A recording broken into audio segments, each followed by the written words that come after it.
Welcome to the good, the bad, and the sequel with your hosts, Doug and Jamie.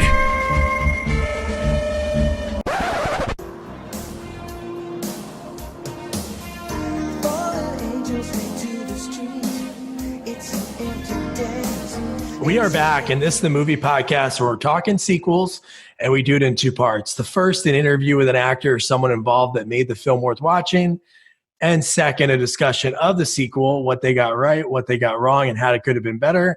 Really hope you enjoyed last week's interview with Michael Ben-Yair, who played Jojo in the movie that we're going to be covering today. And also his amazing stories about working with George Segal or Henry Winkler. He was awesome. And this week's movie, I cannot wait to talk about because I saw this movie a lot as a kid, and our guest, who we're going to introduce in a little bit, we watch it a lot, and it's a lot different than I remember. It's Jason Takes Manhattan. But before I take this cruise, I'm going to make sure I introduce you to my partner in this sequel watching journey, Jamie Riccardi. Jamie? Doug, how are you doing? I'm doing pretty good.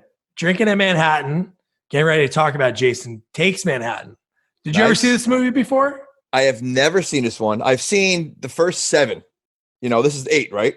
Mm-hmm. So I stopped after this one, after 7. And this one, I can't wait to talk about this one. I have a lot of questions. Okay, so before we do that, because there's a lot that goes into this movie, let's introduce you to this week's guest, my buddy.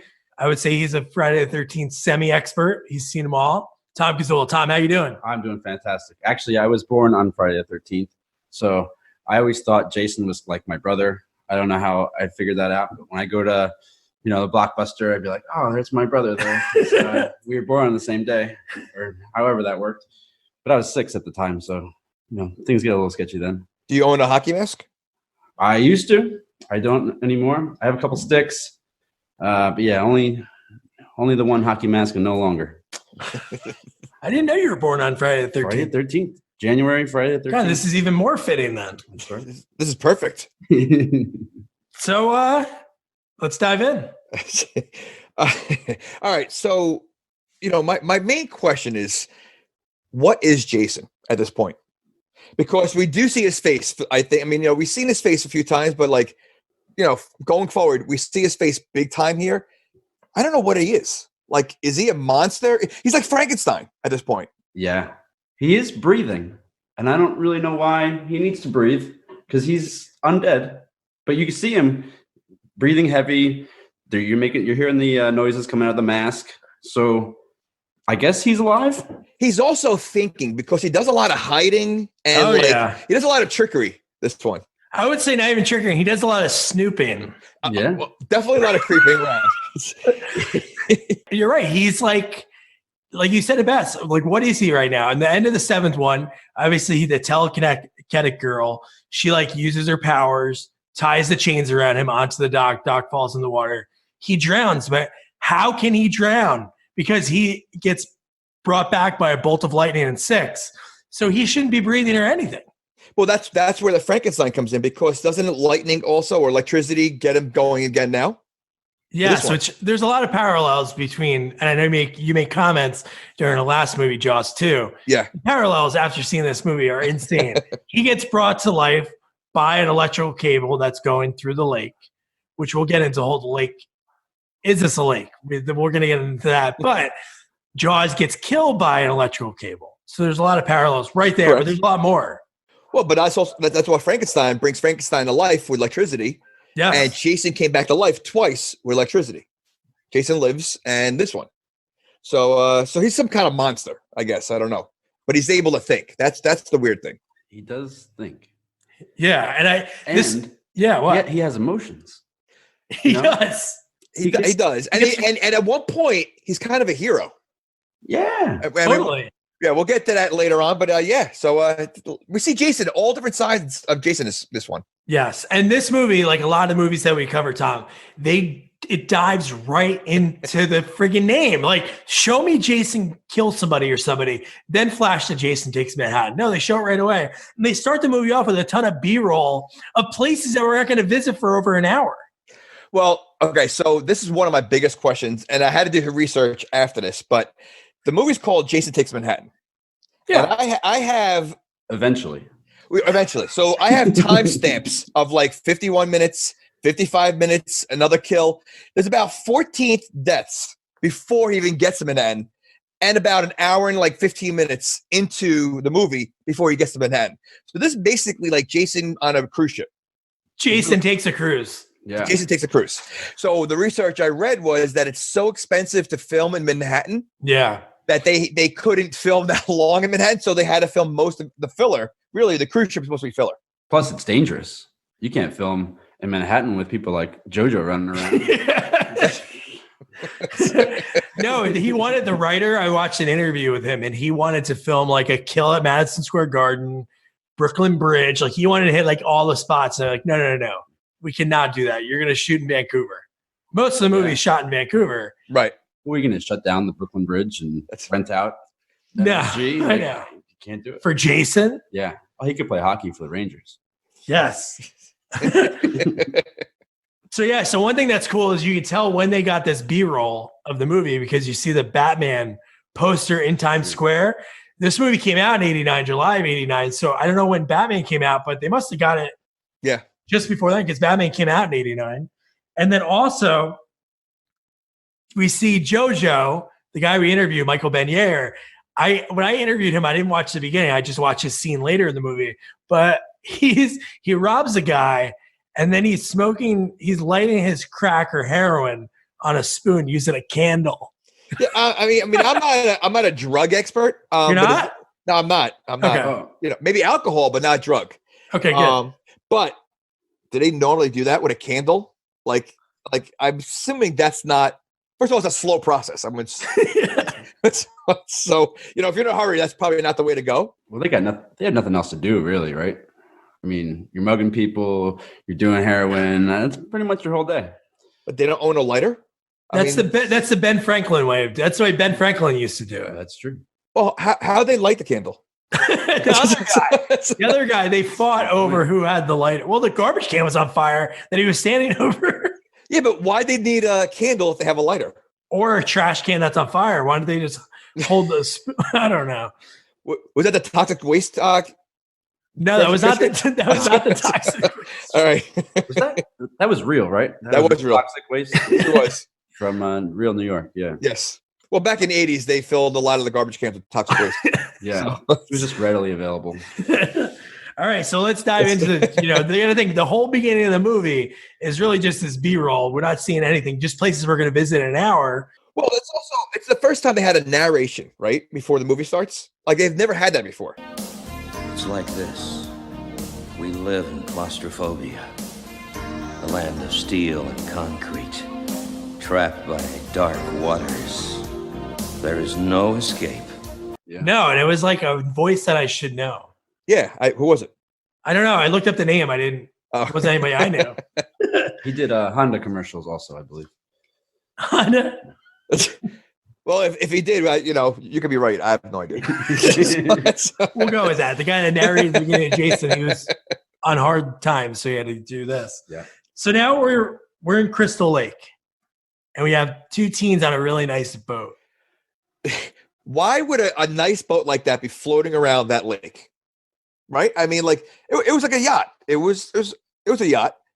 They're gonna be floating around a lake.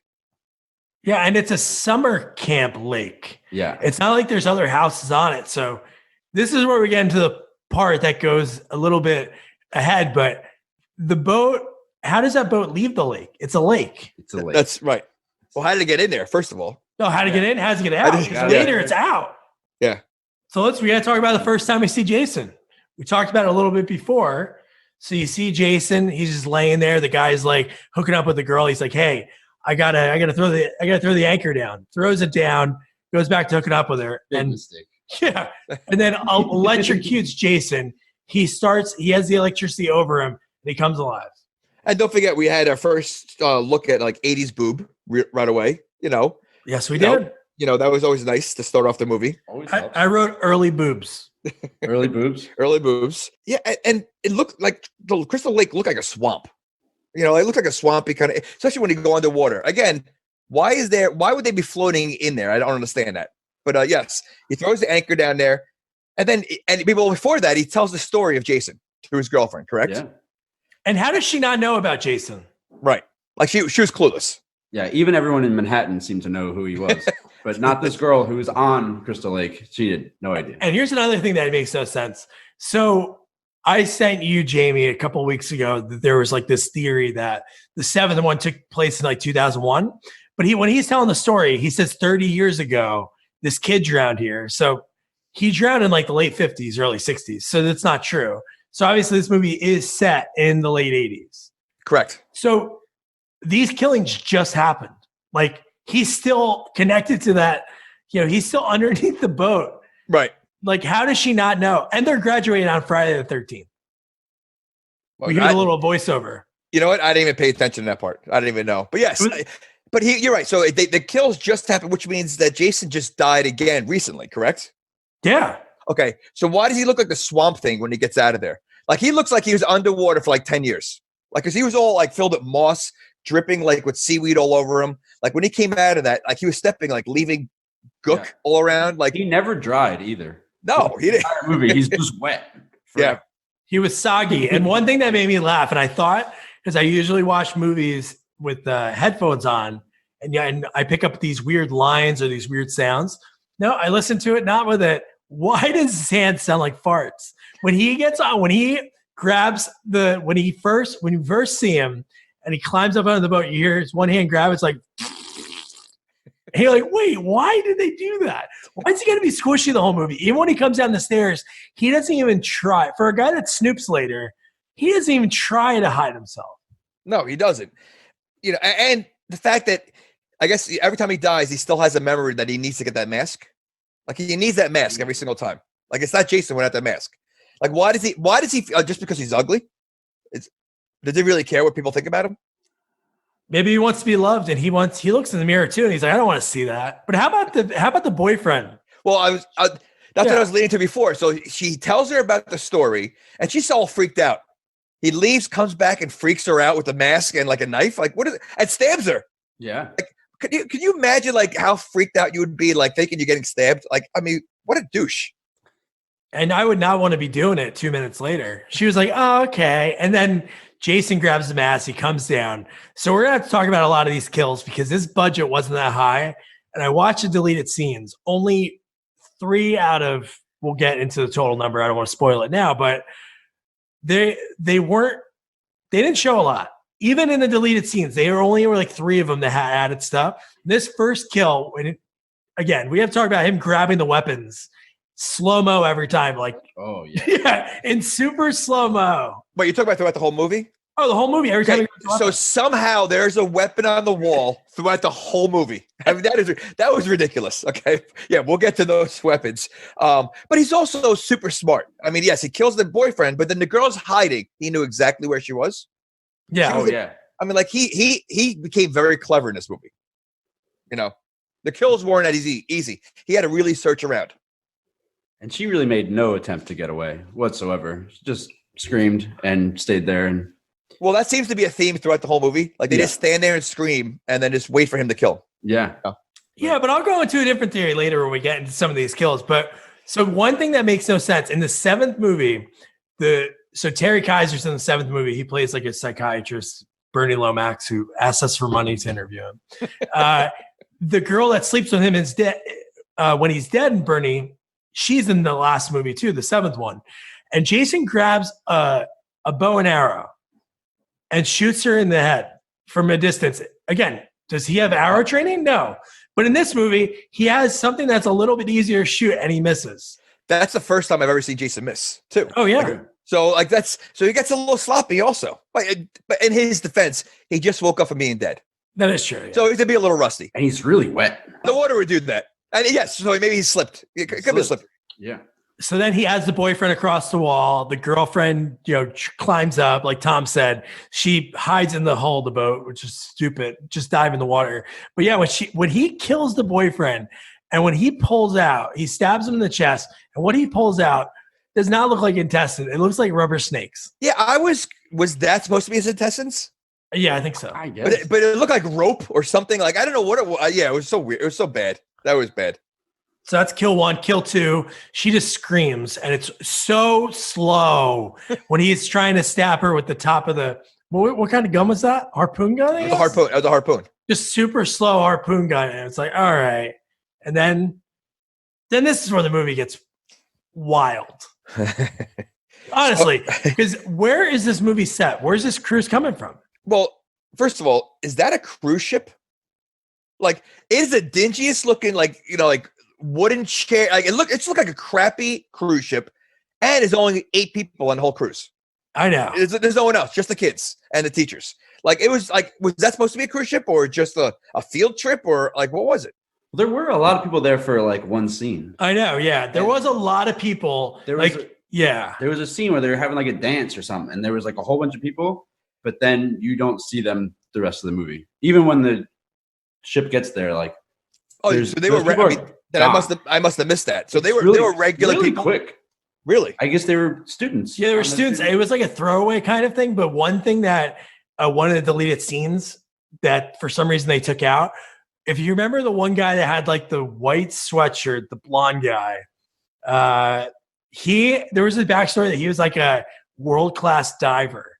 So they deleted this scene when he's talking to the captain. He's like, hey, thanks, Captain, Mr. So-and-so, for letting us use your thing for free. So it's like a normal like vessel, but they're using it for, it's like one of those, like, there's one that goes out of Perth Amboy in Jersey that you go to the city and back. So that's why I was asking, where is this coming from? Because that's not New Jersey skyline. I know, obviously, it's shot in Vancouver, Canada, but dude, there's no mountains like that on the coast. And it was super foggy. It's June.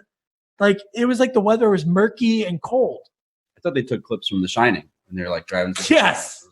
Where are these people? And you know what? I did write a note. It said the 80s had the lamest dancing because there was a dancing scene with all of them dancing. But they were students, I guess. So, but still, though, okay, even if there's 20 students, you have a whole cruise ship for 20 people. Like, I know. I wrote, is this a grad cruise for 11 seniors? There are more, obviously. Like when we see the boxing scene, there's people watching, cheering it on. And then there's the people on the dance floor. But that's it. So at the most, maybe like 15, 20. Right. And I mean, this is high school, but why did like a lot of the girls, even guys, they look like they're in their 30s. Like the blonde chick looks like she's in her 30s. They were. There was only one person who was actually high school age. I forget who that was. The main girl. The main girl, right? Yeah, Jensen Daggett. She was actually 19. She was the only teenager. All of them were a lot older. Yeah. A lot older. Like, they didn't even try to make it look younger. Like, they were a lot older.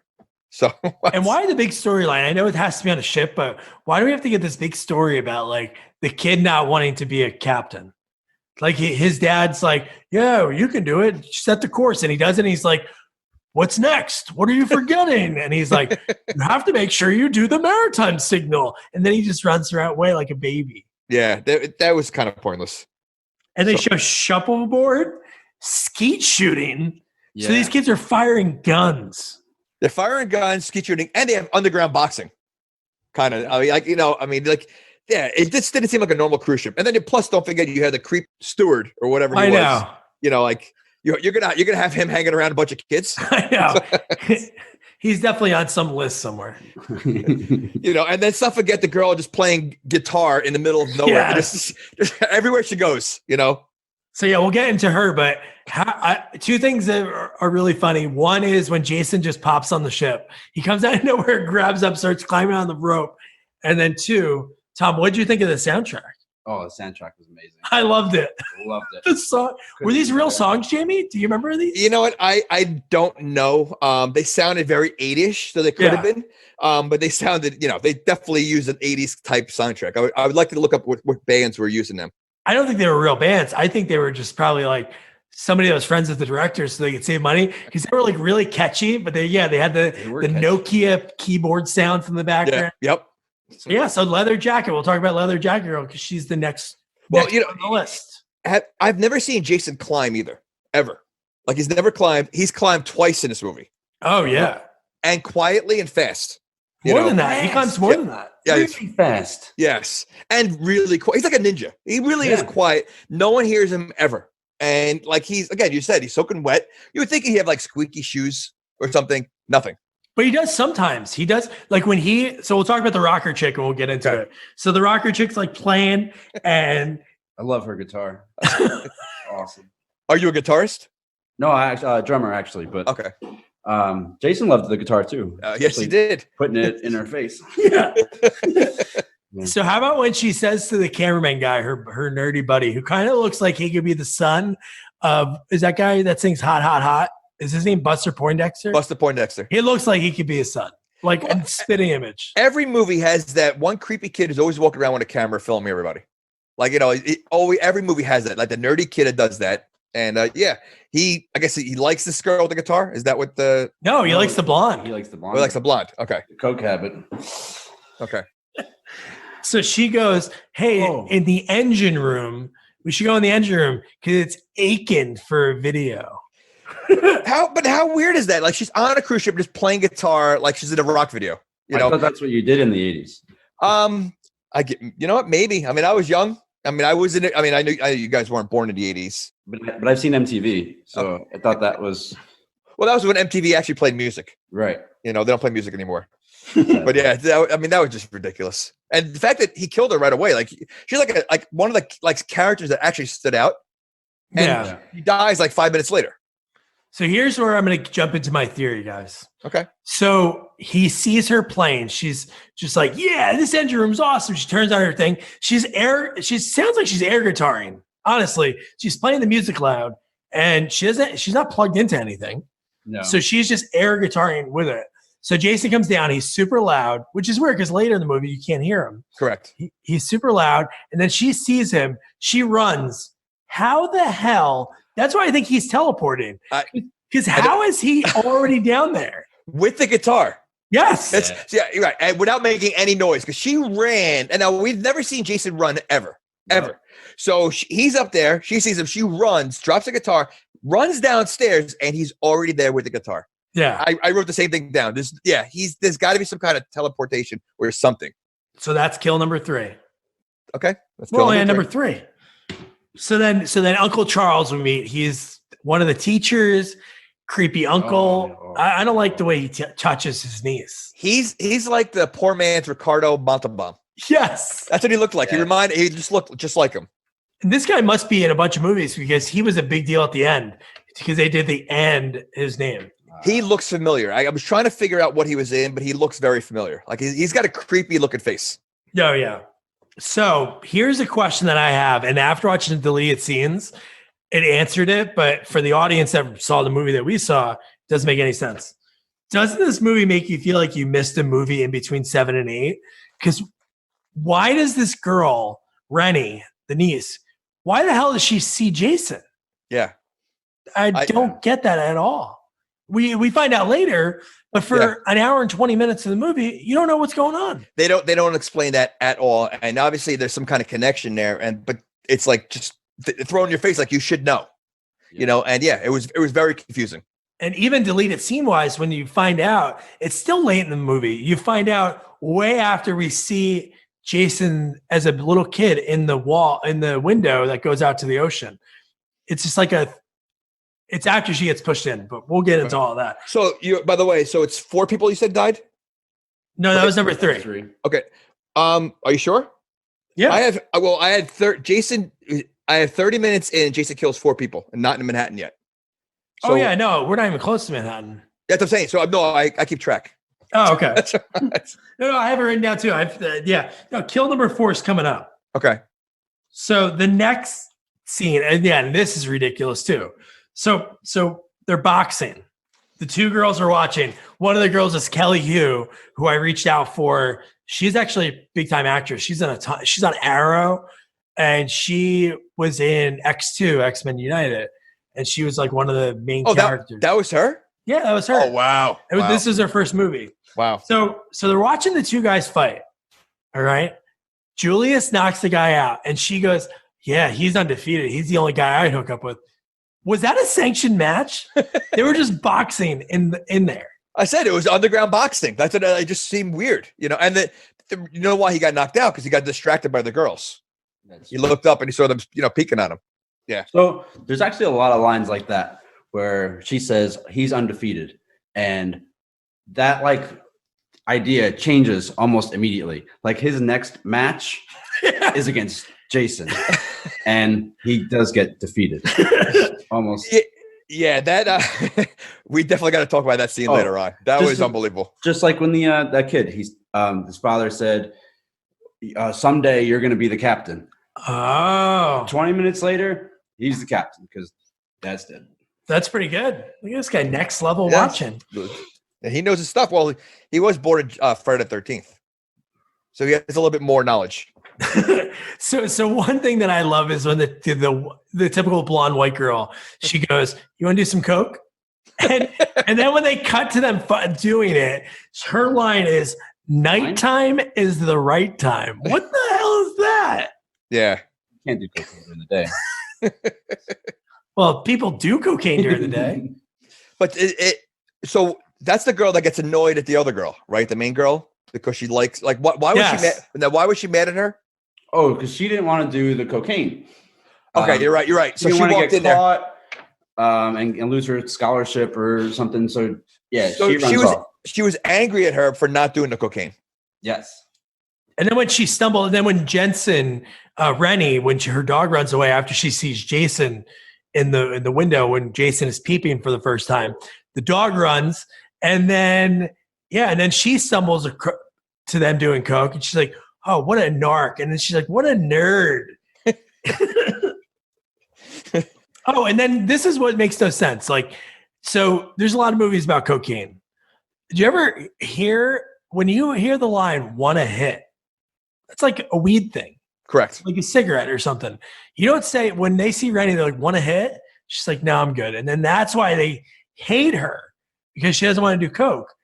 And then that's. Are you a coke expert? I'm a Pepsi guy.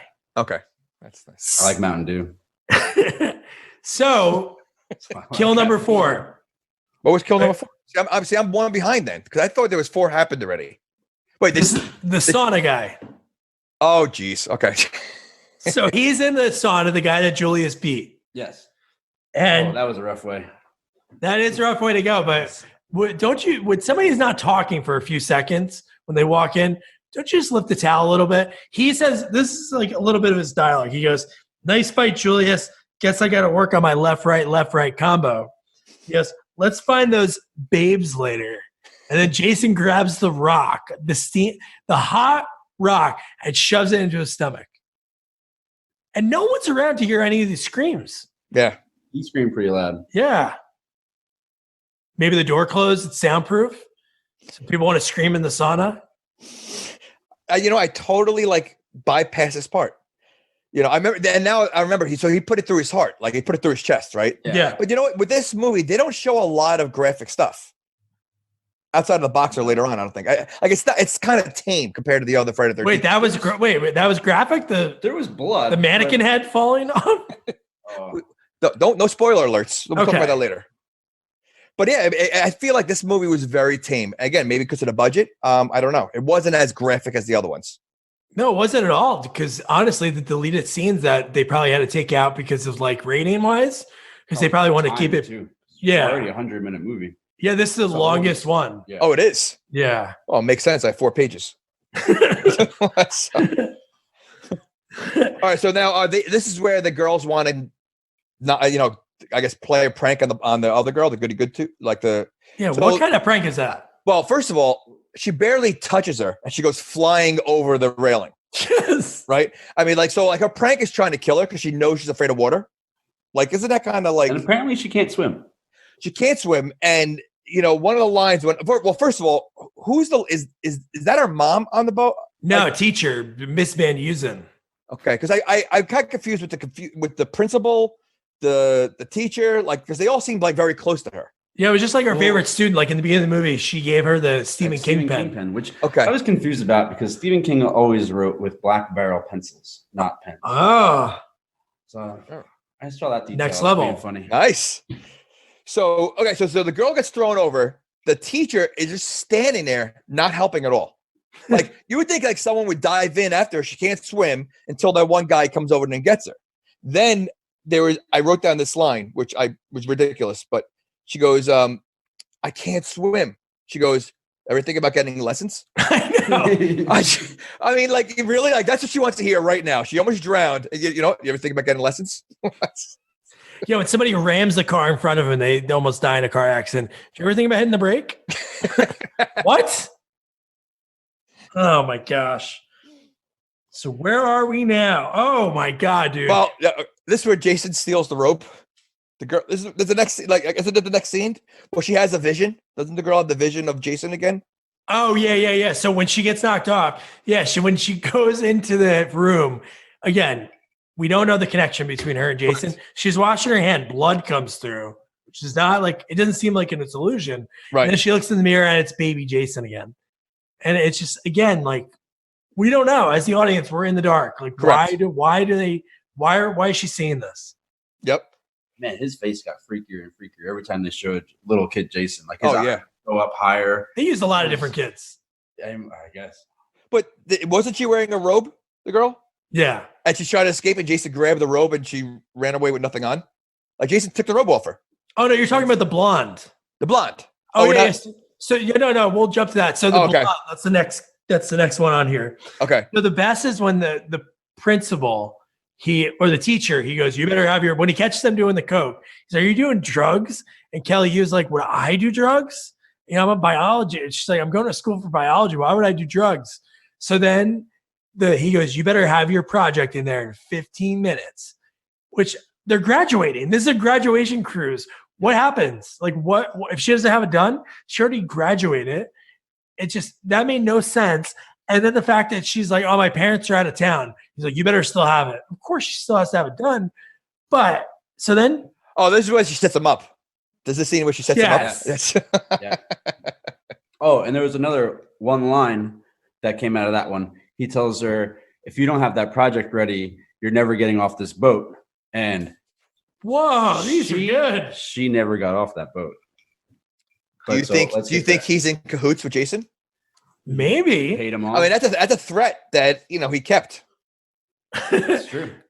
Now, for a second, so he goes into the room. She's showing the biology project. She has champagne, a robe. And dude, when she opens that up and she has all the markings, I don't know what her project was. Guessing it wasn't that. It was anatomy. Why that's frowned upon, like for like a class grade? You've never done something like that? I have not. No. Oh. No, I have not. But when he went in and he started kissing her, he was I really thought he was going to give in. I'm like, dude, is this about to happen right now? He did not fight it at all in the beginning. No. And Nerd Boy with the camera, he is in cahoots with the girl, the blonde girl. Yeah. He's filming it. And then it's like the uncle didn't even see it. But he's like, oh, get off me. We can't be doing this. We can't be doing this. And then the line that Tom just said, and then the guy shows the tape. Yep. And then the nerdy kid thinks he's going to get lucky. And she's like, get the hell out of here. And then when he leaves with the champagne, and he even says his own name. I forgot, what was his name in this movie? Wayne. The nerd kid? Yeah. Wayne. He goes, yeah, Wayne, you idiot. Wayne's World. Yeah. Oh, shit, dude. That was already on SNL by then. Yeah. Yeah. Oh, my God, dude. It's like a mix of him and Garth. Pretty much. You know what? Yeah, I didn't think about the that. Wayne look with the Garth glasses. Yeah. Wow. Yeah, we're next level here. So then I love when he goes, oh, yeah, Wayne, you idiot. Sips the champagne, he walks. Then Jason is waiting in the next room. He never waits at creeps. I mean, he's really like took it to a whole different level. He was creeping on this whole time. He was watched. He was going to watch the principal and the girl get it on. So here's what we have to get into. So he opens the door. He peeps in. All right, the first door. She's getting out of her quick shower, and then there's a goof in the movie because she's completely dry after she's out of the shower because they filmed it probably hours later and didn't think about that. So she hears the door, looks out, sees him. She closes the door. So he's all dainty about opening the first door. With the second door, and I have to admit, I watched this twice. I jumped both times. She's like, pads her ear to the door. He punches it through. And I gotta say, this is kill 5. This is my favorite so far. Very creative. Okay. Punching the glass, grabbing the piece of glass. A little foreshadowing moment back to the cocaine. Remember, she drops her mirror and the Wow. cocaine breaks all over the floor. Now, when it's her time to die, smash that mirror again. And we go right after her with the shard. My of mind's mirror. exploding right now. Woo, interesting. I thought the writers were bad, but they just needed a writer. You know what? Maybe this is the best Jason. I don't know. It might be the best. It was the worst graphics, I guess, but maybe the best writing. Wow. That's pretty good writing. Now that we're getting there. Is there more of these? Oh, yeah, they're coming up. Oh, my wow. God. More metaphors This is and one fun. lines. No, but I love how he punched the mirror, used that piece of glass, and killed her. And then the deleted scene for this, which we see later on, he actually like stabbed a bunch of pieces in her face, which I thought that would be pretty cool if they would have shown that. But so that's kill number 5. And she doesn't run. She sits there and cries. Oh, yeah, they can't run. Like, again, she doesn't, like, no one tries to run. And we're at about 40 minutes now. We're not at Manhattan yet. And she didn't know. Do you think she knew it was Jason? Again, we talk about that the first girl that died on the boat didn't know it was Jason. But did she know? I don't Because think she saw a guy peeping and was like, "Oh, this is a peeper." I don't think she did. I don't think she, because I don't think half of them, I don't think knew it was Jason. I think later on, some of them do. But in the beginning, I don't think they did. I just think they were just, I don't know, some crazy guy with a knife. Yeah. All right. So the captains. Yeesh. Poor guys. I didn't like the foreshadowing with him asking, "Hey, so how old's your kid now?" 19 months. I'm like, So he's standing there. He's like, "You take the ship for a little bit. I'm going to go down, check on the engine or something." Yeah, and then Jason comes. I'll be right back. And then Jason walks up, and I don't know. He's slow. What is he slow grab? What is that? Is that another harpoon? Whatever's on the wall. I mean, he's somehow that whole cruise ship has weapons that he can use. And I think it was a harpoon. I think it was like a small harpoon. It was smaller than the other one. Well, yeah, he stabs him in the back from like the front shot. You're looking in. He kills him. The other guy walks in, the Sean's father, and he goes, "Oh no!" And then, God, why did they have to use slow-mo? It was so slow to use the throat slash. Jason comes behind him and finds a machete. Yeah. Where was that? In the kitchen. You keep those on boats. In the kitchen, on the wall.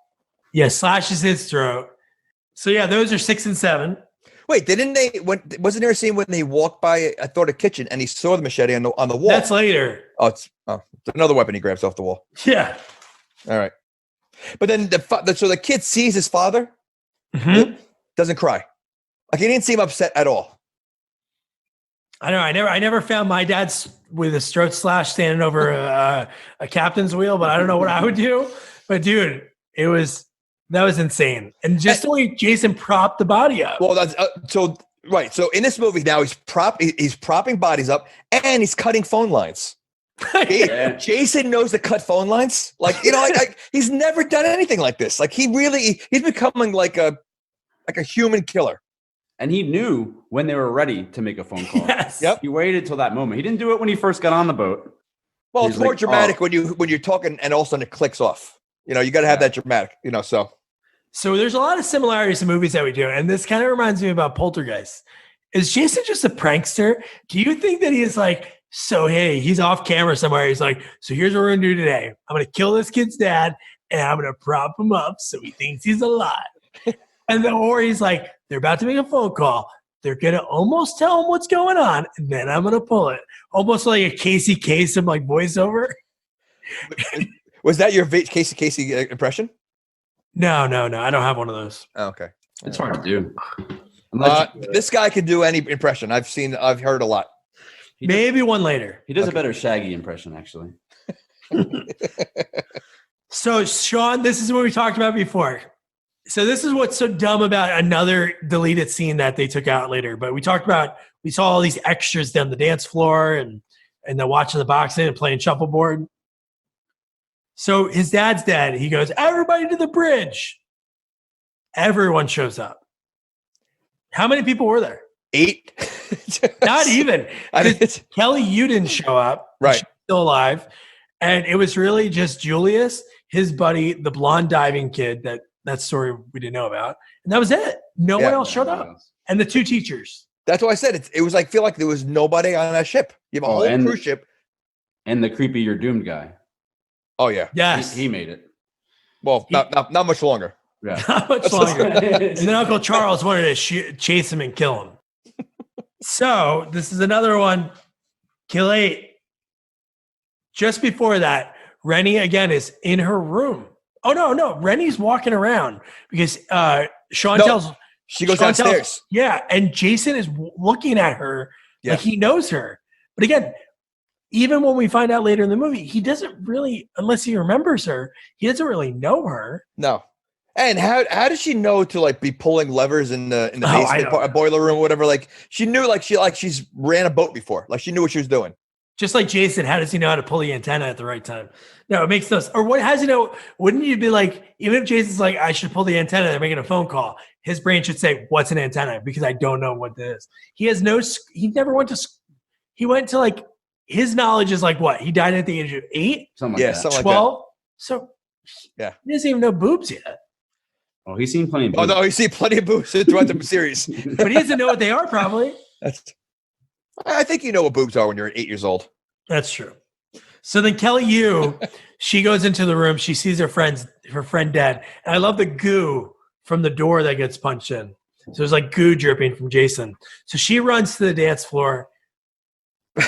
First of all, how low was that ceiling and how small was that floor? Like, it looked like it was like a weird, but how dramatic was that scene? Like they were so slow. She spun around how many times looking around for somebody? Like, it was like they dragged that part out so long.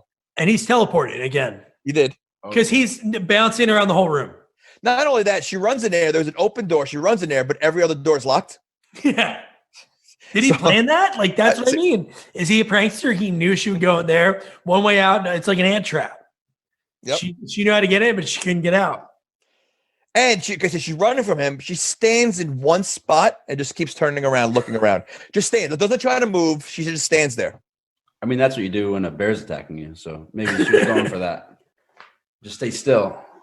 And this is the 8th movie. This is the first movie that Jason strangles someone. And that was a pretty cool kill, too. He's strangling her, and then just in a far shot, tosses her lifeless body.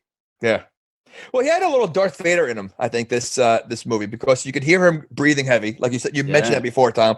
And then he's got the strength of Darth Vader, like throwing people around. So I think he's got a little Darth Vader in him. He's kind of a machine. He's kind of a monster. Yeah, he was rebuilt. He has to be. Yeah. So now all the kids are divvying up weapons. This is the 8th death? That was number 8. Okay, that's 49 minutes into the movie. Not in Manhattan yet. And there's still a lot more. There's still a lot more that happened. So when they're divvying up the weapons, like Julius is like so tough. He's like, I'm gonna kill this motherfucker. And he gets everyone together. Uncle Charles, the teacher, is like, no, you can't do that. And he's like, school's out. McCullough. So they're going over weapons. And this is really funny because obviously we know Julius is a boxer. We've seen the movie Jamie never saw it before, but prior, so we know what happens later on. But when they're divvying up the weapons and everybody's grabbing different things, they're like, Julius, so what are you going to take? And it's like a long pause, and you're thinking he's like, I'm going to use my fist. I thought he was going to say that. I totally thought, these are my weapons right here. I thought he was going to say something like that. And he says, nothing but this gun.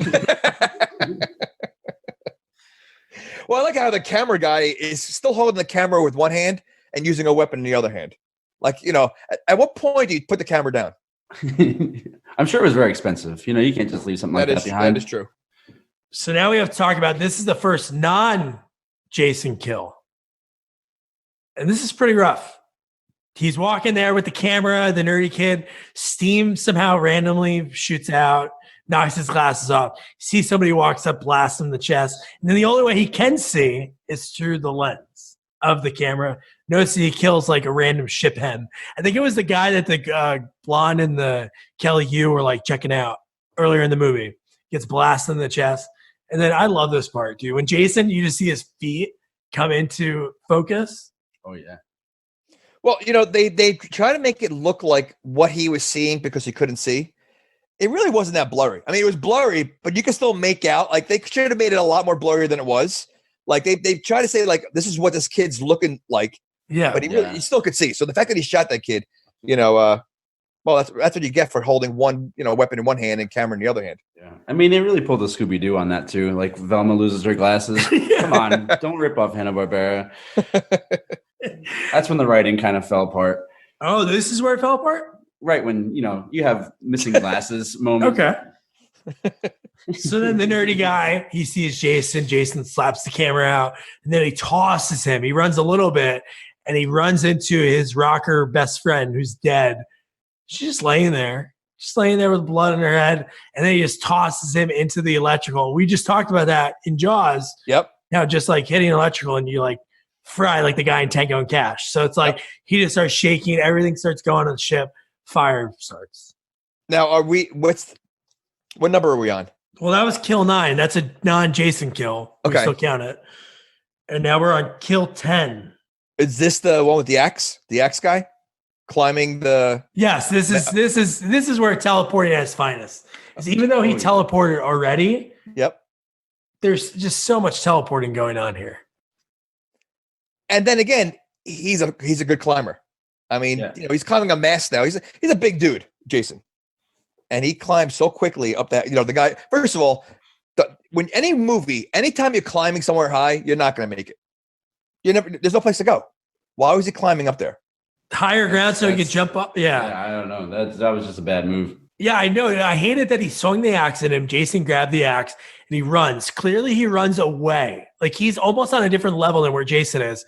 And then he climbs up and Jason's already there. Pulls him down and the axe flies, almost hits Julius in the foot. Yep. And then he sees his buddy dead. He goes through the antenna that Jason pulled apart earlier. And then when Jason runs into Julius, you're like, oh, it's about to go down. We're going to see something cool. I don't know why they wrote this in. He throws Julius off, throws him off the boat. And then you're like, oh. Well, I was thinking, and then you don't see him. So I'm like, all right, he can't swim. The token guy can't swim. So, and you don't, I thought he was dead. Like they don't show him again. Right. I mean, it took him a while before you see Julius again. Yeah. It's like, a good 10 minutes. And then again, Jason, right after that, he finds Rennie again, is peeping in a room again. This is like and she's in a room a lot. I know her uncle told her to stay in the room, but he goes through the glass window, grabs her. She grabs, the Stephen King pen. Yeah. That's what she had handy. I'm sorry, the non-Stephen King pen. Stabs him in the eye, and then he starts bleeding. Yeah. How is he bleeding? I mean, I guess he's breathing. Now he's bleeding. But I couldn't imagine him having any more blood in his body anyway. That was pretty absurd.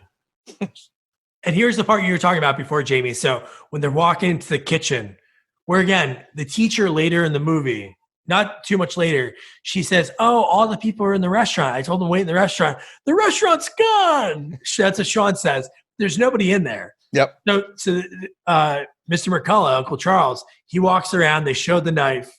Then when he goes around it, the knife's gone. But Jason didn't grab that. The wacky deckhand guy grabbed that. And then when he comes around the corner, the next part, when he tries to stab Uncle Charles, he misses. Then we see him later. He has the knife, and then he just falls on the ground. He has the axe in his back that the other guy had earlier in the movie. So that's kill 11. So what time are we at on your timestamp? I think I was behind one death. So I think we're at 55 minutes. All right. No Manhattan yet. No, but we are on the lifeboat. We're almost there. So my question with the lifeboat, was that they all jump on there. How do they know that everybody else is not there anymore? Like they totally left everybody. Like they don't know everybody was dead. Yeah, everybody else is still on the boat. Right. And far as their mind. However many people that was, because sometimes it was 10, sometimes it was 3. Correct. We don't know, but they're all still on the boat. But even his students, like he didn't know the black guy was missing. He didn't know the blonde hair. Like the principal or whatever, the uncle didn't know who was still left on the boat. But he totally left him there and just jumped in there. Whoever's near him at that time jumped on the life vest. I feel like he just kind of left his students behind. Well, he is a bad dude. He's not a captain that goes down with the ship at all. No, well, that's obvious. But yeah, I was surprised that he just left everybody. But yeah, he only thought about himself. Yeah, they're all ready to go. They're getting ready to, and then Julius climbs on. They do like the POV of him. Yep. And you're like, is that Jason in the water? It's Julius. He's alive. Then the boat scene when they're on the lifeboat. Oh my gosh. What? That's The one guy wasn't even. I know it's so bad, but Sean wasn't even paddling. It was so weird. It was just that scene. All you see is fog and the boat. That was horrible. That was such a horrible looking scene. Talking about like budget at the lowest. That looked like it was filmed in like a sauna.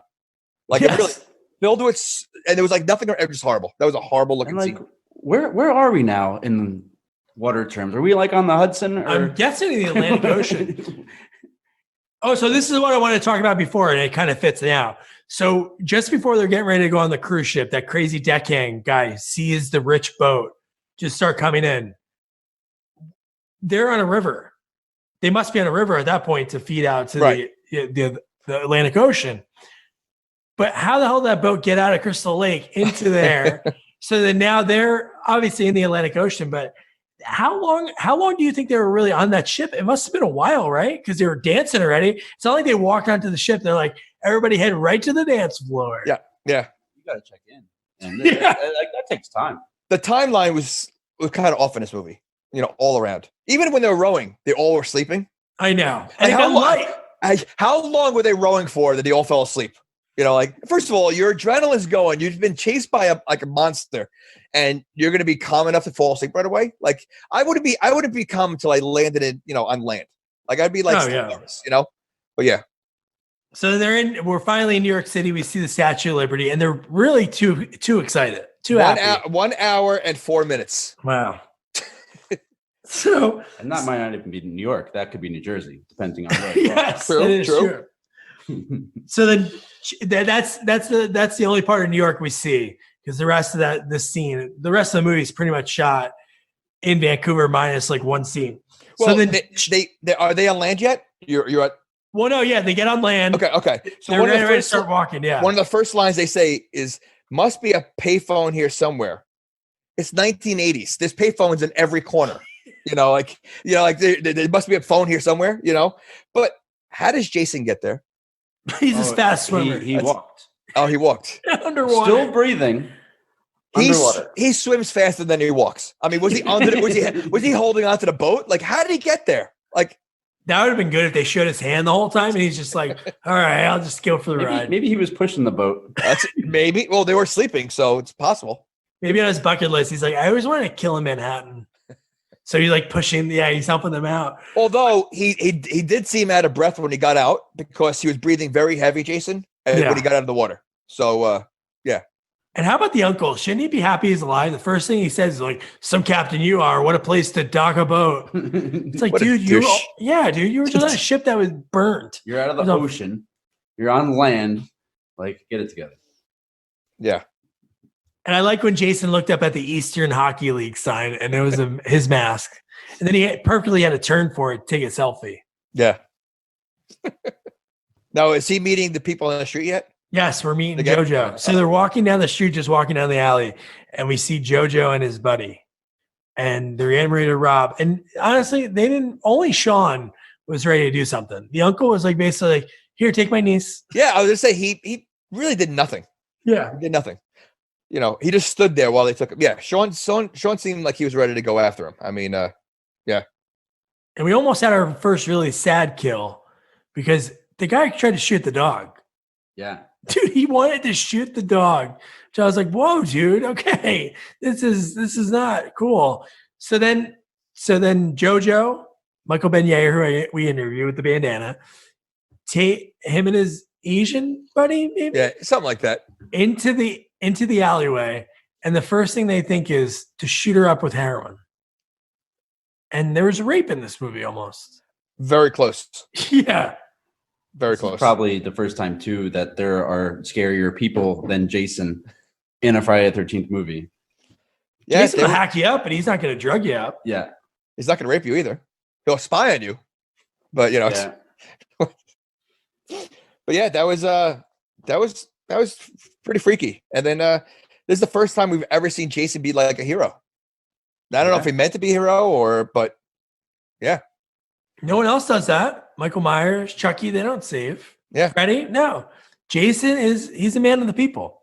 Yes. I love when the kill was so corny. He grabs the heroin needle, shoves it through the guy's back, and then it like wiggles around the front of it. It just looks so bad. But the best was JoJo. So he's like, he's like, oh man, I forgot the money. And he's like, who the fuck are you, man? And he pulls his gun out. And Michael Benyea laughed about this because he wasn't like he knew Friday the 13th, but he even said, he's like, I told the director, like, why would I walk closer to him after I'm shooting him and he's not falling down? And I told him, I was like, that's like a trope in horror movies. It's like people run upstairs and they should run out the front door. But even he said that, which was pretty funny. He was like, why am I doing this? But yeah, he shoots Jason. Jason just, boom, he moves back a little bit, shoots him again, moves back a little bit, gets really close, gun is out of bullets. And then Jason, really quick, throws his head into a pole and he's dead. That wouldn't kill him. Well, the force that Jason has, though, he's got a tremendous force. Yeah, but again, we don't see any kill. No, Another kill we don't see. Yeah.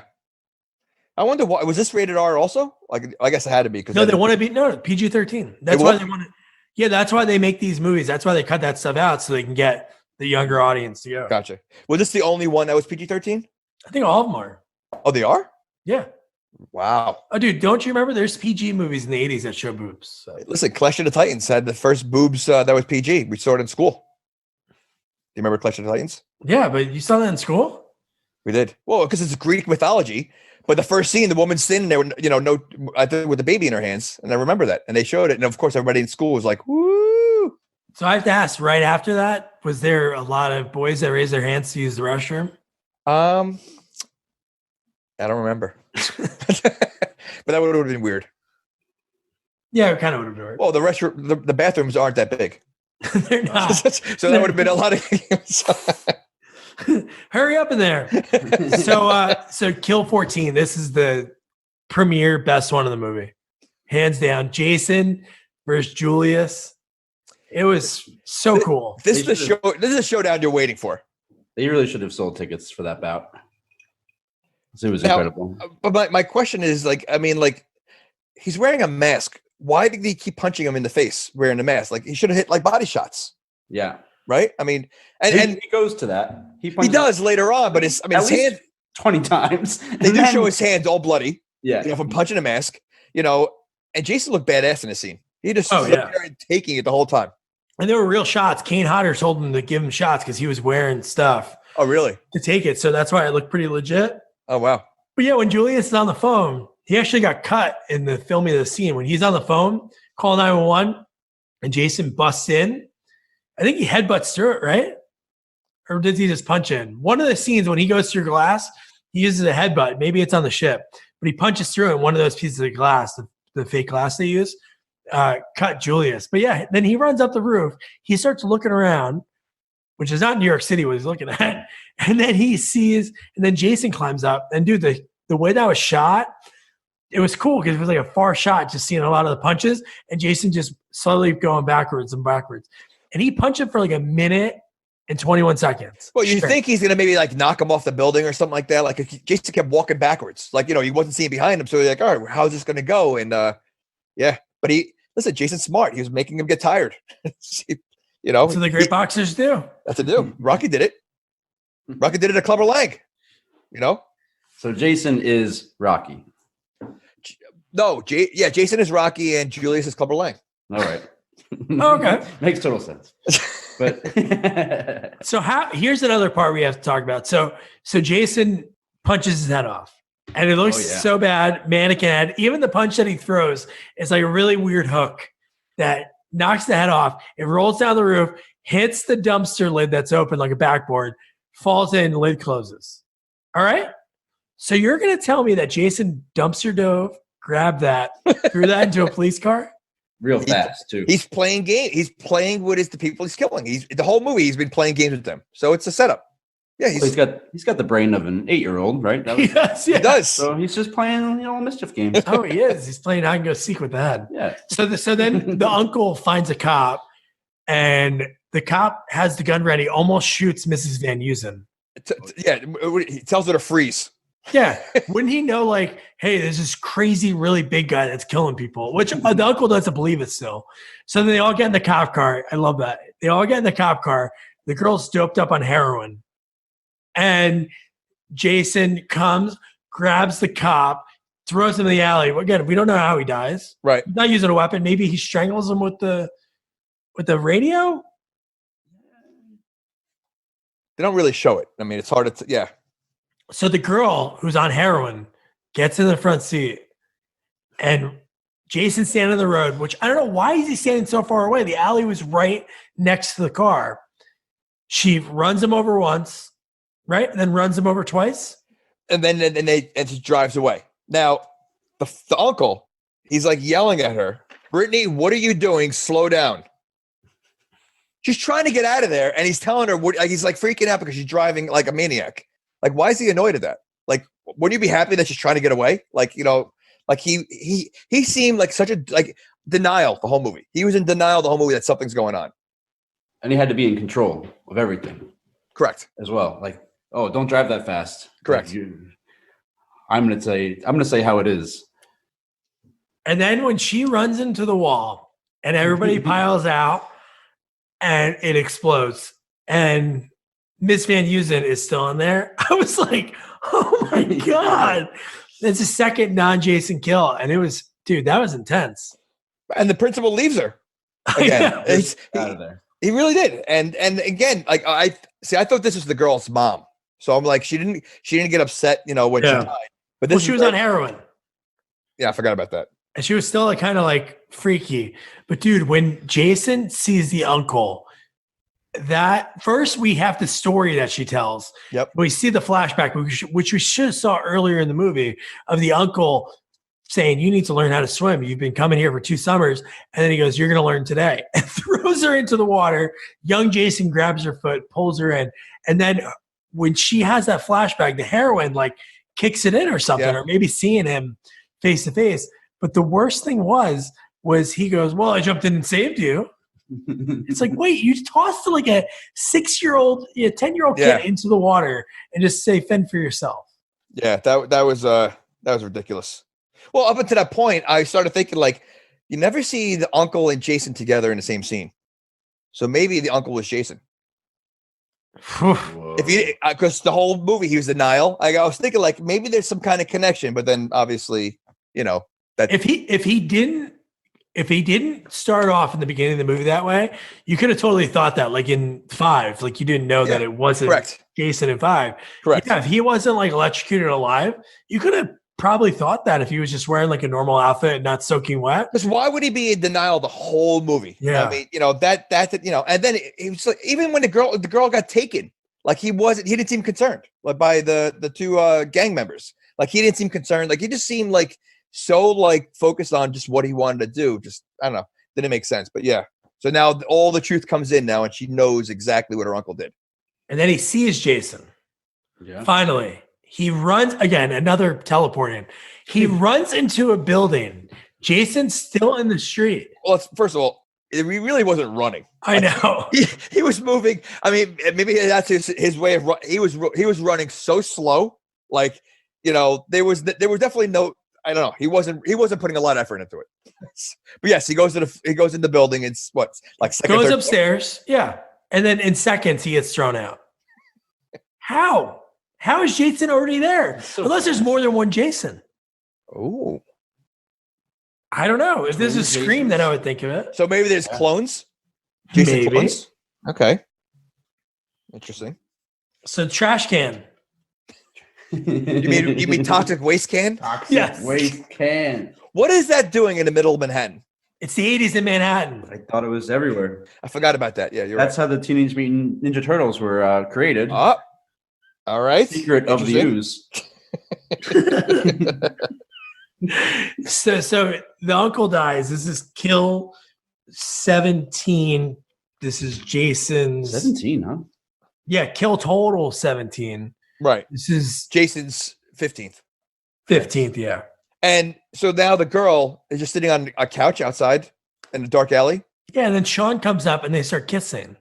I'm like, wait, there's this guy that is in a hockey mask that is superhuman strength that's killing you. But you think, oh, okay, you know what? This is bright. Let's kiss right now. And dude, I love when Jason knocked over the perfectly placed boxes. Like he was an awesome cock block. He just barrels through the box and then they just run. Yep. To the subway. Yep. Yes. To the subway. It's just like planes, trains, and automobiles. It is. Boats, subways. And they barely made it on the train. Of course. Yes. They barely made it on. And how does Jason get on?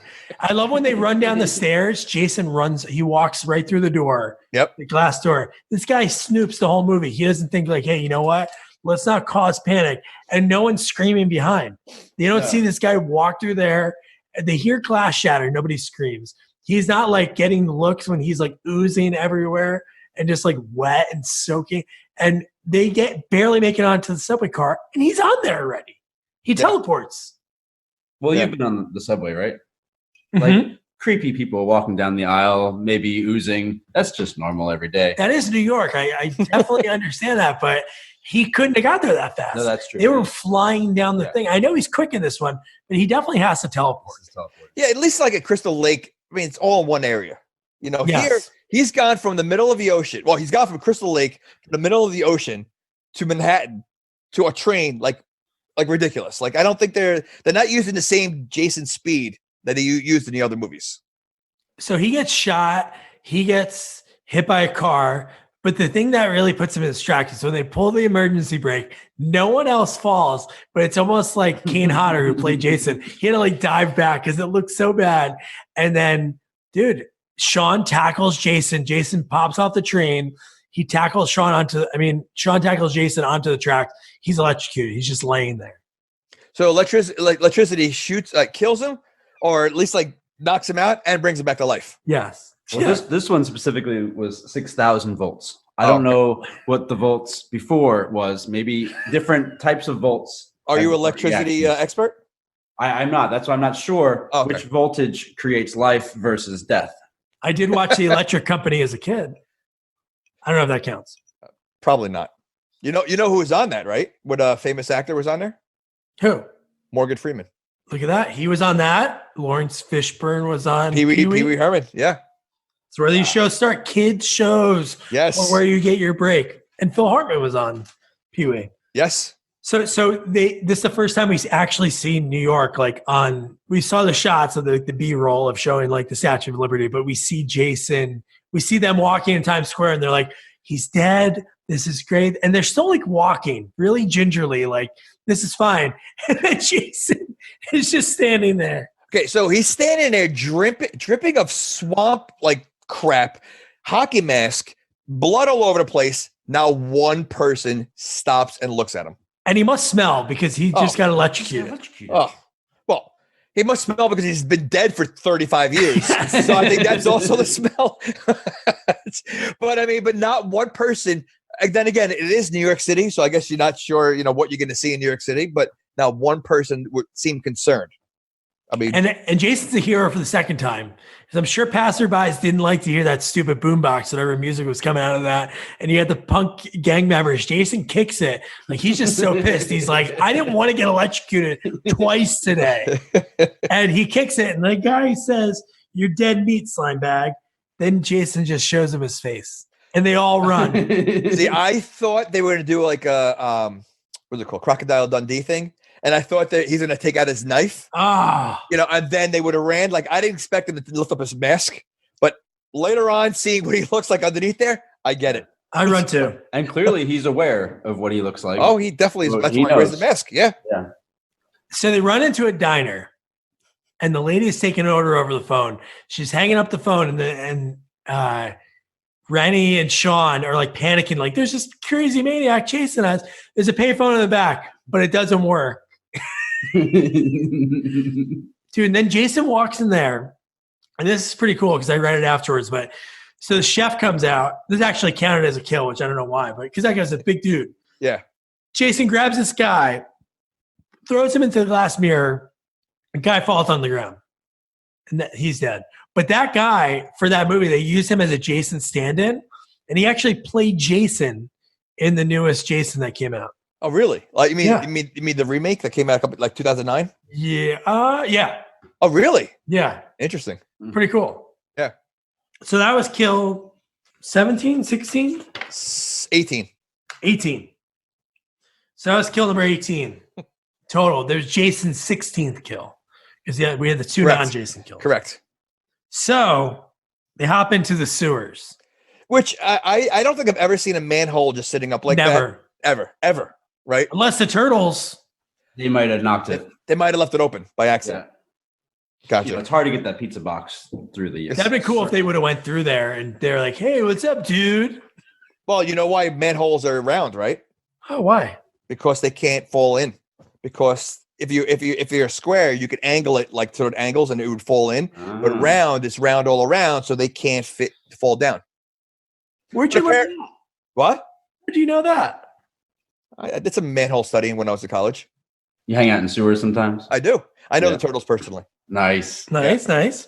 But So- it doesn't. But it also explains why it's sitting up. Like danger wise, I've never seen a manhole ever out of a place like that. Yeah, and just that she knew to look for it. Yeah. So let's go here. It was like under like a homeless like boxes and dirty. Sorry, there wasn't like like the toxic waste bucket over there. So they go into the sewers. Yeah. How far ahead are they from Jason right now? That Jason knew to look down the sewer.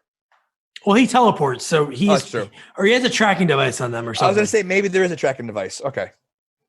So they get down there and they see a nice guy that just, he was probably just working the late shift, trying to provide for his family. He's like, "What are you guys doing down here? There's this crazy guy chasing us." "All right, great. I'll show you out." Like that. Are sewer hallways that long also? Like I've never been in a sewer, like, They but were, like, they were in Ghostbusters. they were that long also? Yeah, and I guess it goes from street to street, I guess, just the life of the street. But that just seemed like awfully long. Like if you get stuck somewhere, like, I don't know. But I like this kill. This is a cool kill because it was kind of like a Hitchcock noir because Jason comes again out of nowhere, tackles Sean, grabs the utility worker, and they just show a shadow, and he's like, "Ah!" Again, not trying to move away. And then he just gets whacked in the head with the wrench, and then the real blood splatters onto the wall through his helmet. through his helmet. Yeah. And yeah, he definitely used teleportation down there because they were way ahead of him. Yeah. And those hallways are so long. How do you get ahead of them like that? So this is where the movie got really bad. This right here. This part. Yes. Yeah. This was the part right here. I mean, the rest of the movie was like A+ perfect. Oscar worthy. Yes, but this part is where it ruined the whole movie. Oscar the Grouch worthy. So when he shows his face, what? It was like a bad Skeletor. I was just saying like a combination of E.T. and Skeletor. It looked so bad. And there was a deleted scene that they took out, which was even worse. It was him as a kid inside the mouth of that. But I read something so gross. You know when he vomits the water when the water starts coming? Dude, that Kane Hodder drank like 3 pitchers of water just to really vomit. Oh, jeez. That's disgusting. Yeah, he vomited on spot. Yeah, but that's method acting. But like his face though, like it looked like it didn't move. Like it looked like it was a hard like mask or something. It was just they could have done a lot better job on that. Yeah, that was Bush League. I didn't like that. No, because it could have been better. And again, how does he drown? He's already dead. So the water coming, shouldn't he just like wash off somewhere? And he was living in a lake for how many years? Yeah. I know. Like, water you would think would be like the last thing that would have hurt him. Yeah, and then he turns into a little kid. Yeah. He turns into a little kid. And what do? They leave the little kid. And that's what I understand. Wouldn't it be like maybe they save him and then he's still alive or something? That made no sense to me. Yeah. Like why they showed him as a little kid. Did Sean see that? Yeah, I don't know.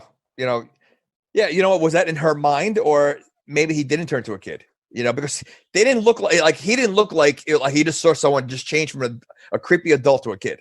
So maybe it was just in her mind. And Jason dying caused a lightning storm because there was a lightning storm above Manhattan. Well, Jason alive caused is lightning. So maybe there's again going back to his face though. Like I think we've only seen his face like one other time. Might have been like in the second or third one. That's a disappointment because everybody wants to see what's behind the mask. Like you want to see what's there, and that like to me that's like the big reveal. Like how do you not have something better than that? That was like really poor planning. I think the last time you see his face, he looks more like the Hunchback of Notre Dame. Like, Right, he's got right. like a bubble Oh, on yeah. his head, Yeah, and his yeah. eyes kind of hanging low. But Yeah. yeah, So this was was all corroded and like I don't know. They could have done a better job. So the last thing in the movie, basically the way it ends, they get out and they're like, "Oh, Jason's gone," and you see like another POV, and it's the dog. This freaking girl left her dog twice in this movie. Once on the ship, she stopped looking for it and miraculously came back. This dog miraculously finds her in the middle of Manhattan. Was a dog on the raft? Yeah, Okay. that'd be even better, right? And he starts talking like, "Look who's talking now." And he's like, "Hey, bitch, why did you leave me? Why'd you leave me on that ship?" Yeah, so that's it. That's Jason Takes Manhattan. So did they plan on this being the last one? Because there was no like Jason moving. There was no Jason like, they made it like it ended. Like there was no like Jason turned to a kid, and there's no like, oh look, maybe he's not dead. Like would they think? Because after this is what goes to hell. Yeah, this is the one. The next one is when they just have Jason's corpse. So I never saw this next one. Oh, we have to try to get somebody from that. That's Jason Goes to Hell. Oh, yeah. Okay. And then it's Jason X, right? Those are the last two. Yeah. Okay. So before we get into some little things that we found, we'll go around what you thought about the movie. Would you recommend it? Tom, our guest? Everyone needs to see it. It's a horror movie for the ages. I mean, you're seeing primetime New York in the 80s, and it seems like that's even scarier than a psychopath killer. So, great moment in history. Good to see, good to know about, because, it's still kind of grungy in New York, but not like that. No more toxic sludge. What was your favorite kill? Did you have a favorite?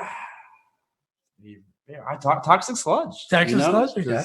You just don't see that every day. Wait, No. do you see a lot of like heads popping off? You see those every day? Day to day. Yeah. Okay. Yeah. All right, Jamie? If you're a fan of the Friday the 13th and you've seen all the other ones, you have to see it. I personally think it's the worst one out of all of them. But I haven't seen Goes to Hell and the space ones. Wait till that. No, right. So of all the ones I've seen, this is definitely the worst one. It's just so over the top. But again, if you're a fan of the franchise, you have to watch them all. I mean, I still plan on watching Goes to Hell and Jason X. So if you watch the other ones, definitely watch this. If you've never seen any of the Friday the 13th, I wouldn't start with this one. Yeah, I agree. You have to see it.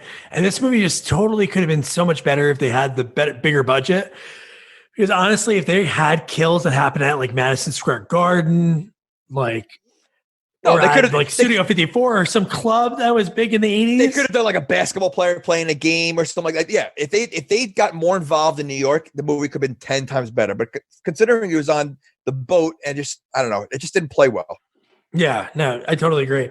So I have to correct myself because the guy, he actually played Jason in Freddy vs. Jason. The guy that was a cook at the diner. Okay. And so on IMDb trivia, one of the things they have on there is not true. It says this film takes place in 2002, which is not true at all because he drowns in the late 50s. And the guy clearly says that. He says 30 years ago, this kid drowned when the camp counselors were.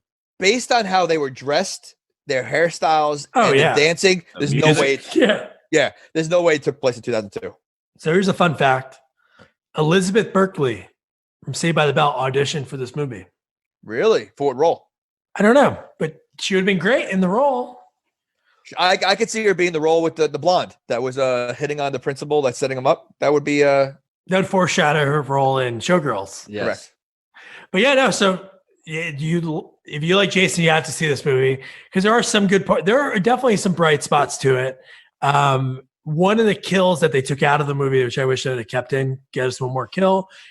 He threw darts. He put darts in some guy's eyes, which it was so corny, but it was early on in the movie. But no, you got to see all of them to take into account because they're all ridiculous, but they're so cool because you meet a character, you know their backstory, then they die. So they're little vignettes of stories within a story. But so Tom, thanks for coming on. Oh, thank you, Tom. So now our next movie that we're going to be covering is It's a movie I never heard about before, but when I talked to the director and the special effects and writer, Joe Castro, he made the first movie for $1,200. He shot it over a weekend.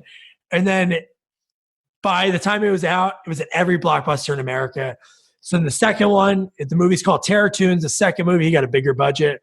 This guy's done so many horror movies, so much special effects. He has a movie right now called Xenophobia that is in every Walmart across America right now. And he made a movie that has the record in Guinness Book Worlds for the most kills, like 157 kills, all in one movie. It's insane. I know. So yeah, next week, that's going to be the interview on Monday. And then on Thursday is going to be our review of Terror Tunes 2, which is available on Amazon Prime. Don't forget to review, rate, share our podcast. Follow us on all social media at Sequels Only. Good night. Good night.